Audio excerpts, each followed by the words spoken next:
Thank you so much for joining us for this special edition of WHAS 11 News at 4, live from Nelson County. I'm Shay McAllister. We have moved our broadcast to Bardstown today because of big developments in the Crystal Rogers case. The FBI back in Bardstown today, and right now a search is underway. Before you tell you about exactly what's going on, we want to remind you about this case. Crystal Rogers is the missing mother of 5 from Bardstown who disappeared 4th of July weekend 7 years ago. When family hadn't heard from her for days, they reported her missing. That same day, they found her car on the side of the Bluegrass Parkway with her keys, phone, and purse inside. Within months, her boyfriend, Brooks Houck, was named the main suspect in that disappearance. Of course, he has never been charged in the case. And according to investigators, the last place she was seen alive was on Houck's family farm. That is exactly where we are today as investigators execute a search warrant. Well, this is the talk of the town here in Nelson County. Tons of investigators are on this farm. We're going to tell you all about those efforts, but we also have team coverage. Isaiah Kim Martinez and photojournalist Jessica Farley have been spending time in Bardstown today, talking with other businesses who have been dedicated to this search for the last 7.5 years. You're going to hear more from them coming up later in the show. But first, let's get to the search happening right now on a Brooks Houck's family farm. We were allowed past the roadblock behind me, about a mile down the road, where we first saw exactly what the FBI was doing. Multiple tents are put up around the property. We know this property well. We've been here before. There's thick forest, multiple barns and structures, multiple ponds. The FBI seems to be searching through it all. However, we could not see exactly what they were doing. They haven't told us exactly what they were looking for. But when we talked to Sherry Ballard and her family earlier today, she told us she is sure that this could be a huge break in the case. I'm just praying today that I find answers. It's just, I don't really know how I feel. I'm trying not to get too excited about it because I don't want such a letdown if nothing's found. Of course, that is what Sherry always says. She doesn't want to get her hopes up, but she did tell us she is excited, and there's a reason that she feels so passionately about this property. That's because this was the last place where Crystal Rogers was seen alive. Here's exactly what we know about the search today. Investigators first got on the property about 7:30 this morning. Dozens and dozens of them came here. They actually brought the FBI Command Center to be part of this search today. Out of the dozens of law enforcement, it's not just the FBI. There's multiple agencies involved in this search. The Nelson County Sheriffs are here. Bardstown Police are here. And previously, Kentucky State Police have worked when the FBI comes to Bardstown. We haven't seen them here yet today. We do want to take a closer look at what we know about this property because, like I said, searches have happened here before. So here is exactly what we know about this property. The 245-acre farm's located on Pascal Ballard Lane. That's right near the intersection of Loretto Road and Bardstown Road. It's about 9 miles south of downtown Bardstown. Rosemary Houck, Brooke Houck's mom, actually owns the property. Again, it's the last place Crystal Rogers is known to be alive. That's according to police. And it is not the first time investigators have searched here. Our records reveal the family farm has been searched at least 3 other times in the last 7 years. Within days of... It is Election Day, Kentuckiana, where we have huge races capturing national attention and smaller votes that will still impact you right here at home. It's our main focus today on WHAS 11 News at 4. I'm Shay McAllister. First, right here at 4, we want to let you know about something that just came into the newsroom. The Jefferson Circuit Court has ordered polling be extended at 2 locations here in Jefferson County. The first is Blue Lake Elementary in southern Jefferson County. The polls for 2 precincts there were closed for approximately 30 minutes due to a public safety emergency connected to a police pursuit. The other location is Highland Baptist Church on Cherokee Road. It was also closed for around 30 minutes this morning due to a potential gas leak. Well, this order means both locations will stay open until 6:30 tonight. A spokesperson for the county clerk's office tells us results for the 2 polling locations will be delayed, but they will begin counting the other sites when those polls close at 6. And WHAS 11 News is bringing you live team coverage starting now and continuing throughout the night as results start to roll in. We have reporters embedded at watch parties at the two big races on the ballot, that is the Kentucky governor's race and the attorney general's race. But we want to start with those big names, Andy Beshear and Daniel Cameron. Governor Beshear narrowly won the 2019 election, beating Matt Bevin by just 5,000 votes. Now he's hoping to continue his tenure by winning a second term. Senior reporter Isaiah Kim Martinez and chief photojournalist Philip Merle are at the Beshear campaign watch party. Right now, we are told they are conducting a security check of the main room. Isaiah shares what Beshear's top priorities are as he looks ahead to tonight. Well, it was a late night last night in Louisville. 11 on your side. Isaiah, thanks for that update. Andy Beshear made sure to cast his ballot early. The current governor was one of the first voters in line on the first day of early voting last week. He voted on Thursday in Frankfort. Later that day, he hung out with Louisville native and Grammy-nominated rapper Jack Harlow. They met at U of L and encouraged young people to get out and vote. Well, now to Beshear's Republican challenger. The Attorney General Daniel Cameron hopes to become the first black Republican governor in the United States. The GOP is hosting their watch party at the Marriott downtown, and that's where we find Alex Dederer and photojournalist Alyssa Newton right now. Alex, what are you seeing there? Shay, yes, the room here at the downtown Marriott is filling up with Alex Dederer, WHAS 11 on your side. Alex, thank you. We'll keep checking in with you as the evening goes on. Well, new right here at 4 o'clock, we've learned a man was arrested at a polling location in Louisville today, accused of intimidating voters at the Portland Community Center. It happened just after 9 this morning. LMPD officers say 40-year-old Jason Cockrell was waving a flag attached to a fishing pole. He's accused of making threats against voters there at the community center. Officers found he also ripped the printer attachment off of a voting machine, which prevented at least one person from casting their vote. Cockrell is charged with menacing, tampering with a voting machine, and interfering with an election. So now let's take a closer look at voter turnout by diving into the early voting numbers. Here in Jefferson County, we saw just over 44,000 people take advantage of early voting, while across the Commonwealth, more than 260,000 people cast their ballots before Election Day.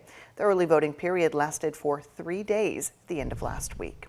And you still have time to make it to the polls, but before you go, make sure you know what to bring. You need to have a valid form of ID with you. That could be a government-issued ID, a driver's license, or a passport. You are allowed to bring scratch paper, sample ballots, or your cell phone as you head into the polls. And stay with us as results start coming in tonight during our 1-hour election special. It starts at 7 right after World News Tonight. Joining us on set, some of Kentuckiana's best analysts. Coverage continues at 8 and 9 on our digital platforms before we wrap it all up on the WHAS 11 night team, recapping the results of what is sure to be an exciting evening. This morning, they were informed that the Justice Department has charged 4 current and former Louisville Metro Police Department officers with federal crimes related to Ms. Taylor's death.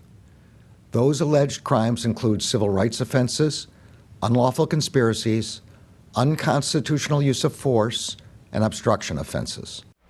More than 2 years after she was shot and killed in her home, the U.S. Attorney General making a huge announcement in the Breonna Taylor case, charging 4 officers for mistakes made and a cover-up. Investigators say Breonna Taylor should be alive today. Well, thanks so much for joining us right here at 4. I'm Shay McAllister. Today from Washington, D.C., the U.S. Attorney General named charges against former LMPD officers Joshua James and Brett Hankison and current LMPD officers Kelly Goodlett and Kyle Meany. Hankison has been charged with 2 counts of deprivation of rights under color of law. The first count in connection to Breonna Taylor and Kenneth Walker. The second count filed in connection to their neighbors. And James, Goodlett, and Meany were all charged with conspiracy for falsifying an affidavit for a search warrant and agreeing to a cover-up story, then lying to FBI investigators.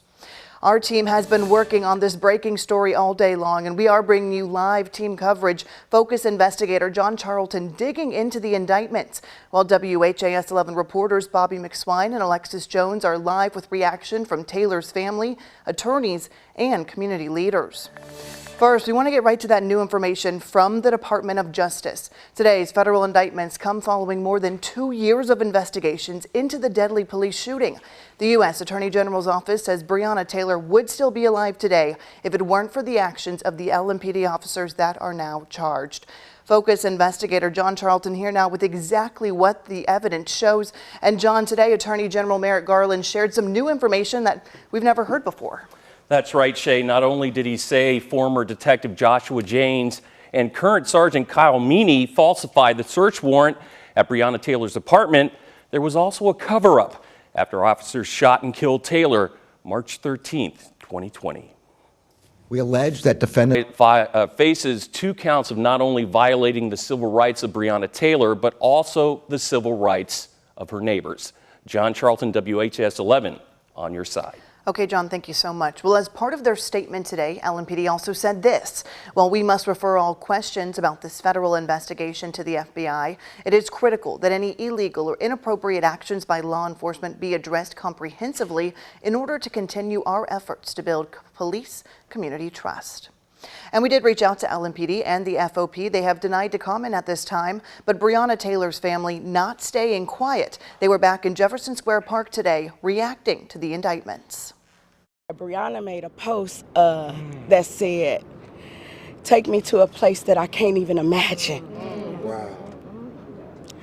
Breonna has taken us all to a place that we can't even imagine.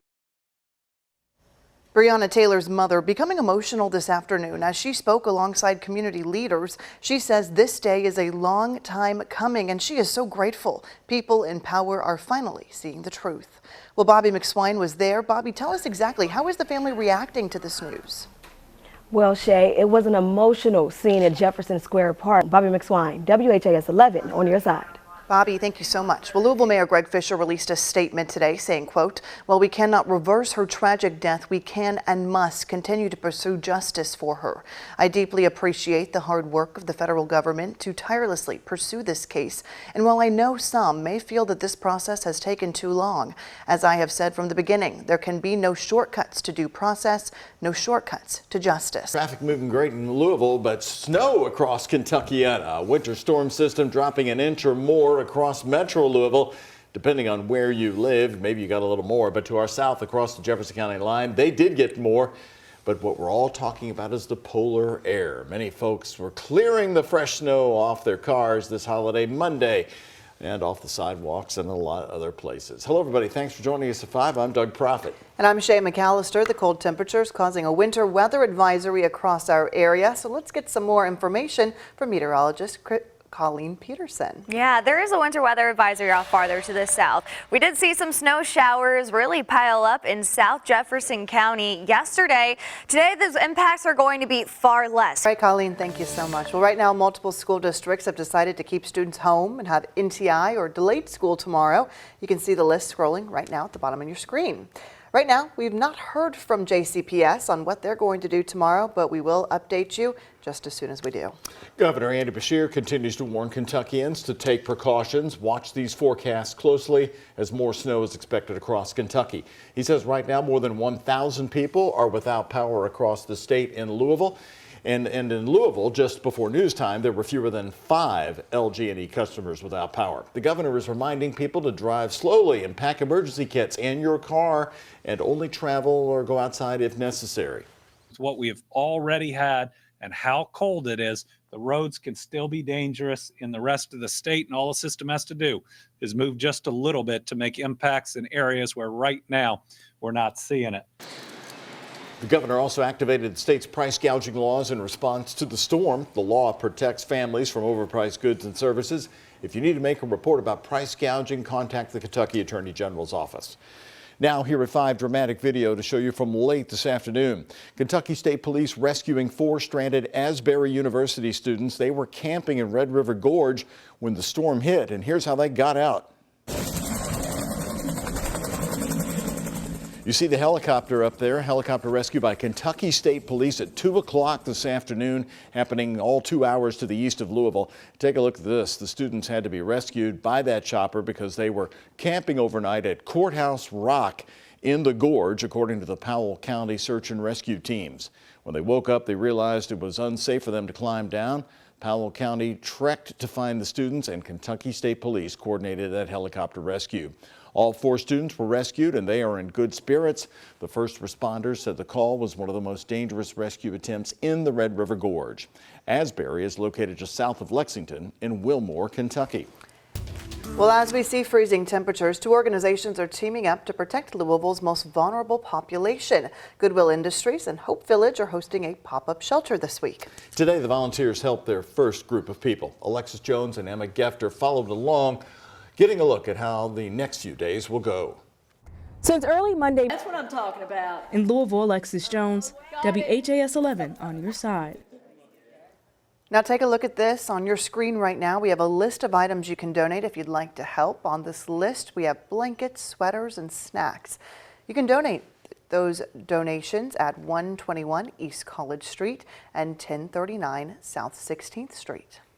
As a reminder, for the latest weather alerts sent directly to your cell phone, make sure you have the free WHAS 11 app downloaded on your phone, as more snow is on the way. And if you've got some snow photos that you want to show off here on the air, just go ahead and send them to us. Text them to our number at 502-582-7290. Be sure to include your name and where you took the photographs, and we may put them right here on the air during WHAS 11 News. An off-duty Jackson County, Indiana deputy is being called a hero tonight for his quick action, saving a woman from her car when she was trapped in floodwaters. The officer saying divine intervention put him in the right place at the right time. Just after 5 on Saturday, the Jackson County Sheriff's Department got a 911 call. It came from a woman stuck in her car in floodwaters. You can see that car right here on your screen. Well, on the phone, the woman was frantic, saying the water was quickly coming into her car. Deputy Mark Holt just happened to be in the area at the time when he heard that call for help. Yes, when that dispatch come out, I was there in less than 4 minutes from the time that they dispatched that to the time I was there. And for the water to be up to her neck in that short period of time, I knew we didn't have much time. Laid my phone on the hood and just went in the water. I heard her banging on the window and screaming, and so I jumped in and immediately up above my waist. Just incredible. Well, he pulled that woman from her car, put her in his car to get warm, and then when the ambulance was stuck, he took her to the local hospital where she was treated for possible hypothermia. It is a true miracle here, but everyone is okay. And a Vine Grove man is in custody after a deadly overnight shooting. Kentucky State Police responded to a home on Mountain Lane in Meade County. According to Kentucky State Police, 51-year-old David Gex called 911 saying he shot 59-year-old Richard Hernandez. Gex told dispatchers the 2 men had gotten into an argument before the shooting. Hernandez died at the scene, according to the coroner. Right now, Gex has been charged with murder and is being held at the Meade County Detention Center. Certainly a big day in the race for the White House. Voters across Iowa will be gathering tonight to caucus and cast their ballots. Today could be the coldest caucus day on record, though. Republican candidates are in the final stretch of campaigning. Here's ABC's Rena Roy sharing the latest from Des Moines, Iowa.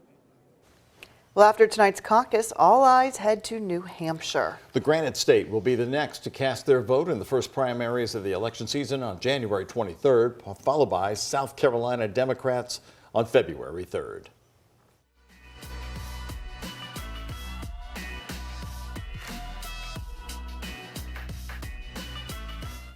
Today on this holiday, we are honoring Dr. Martin Luther King Jr., who visited Louisville often during the 50s and 60s to protest successfully for housing reform. This morning, community groups, faith leaders, and elected officials rolled down West Broadway to King Solomon Baptist Church in a motorcade celebrating Dr. King's life and legacy.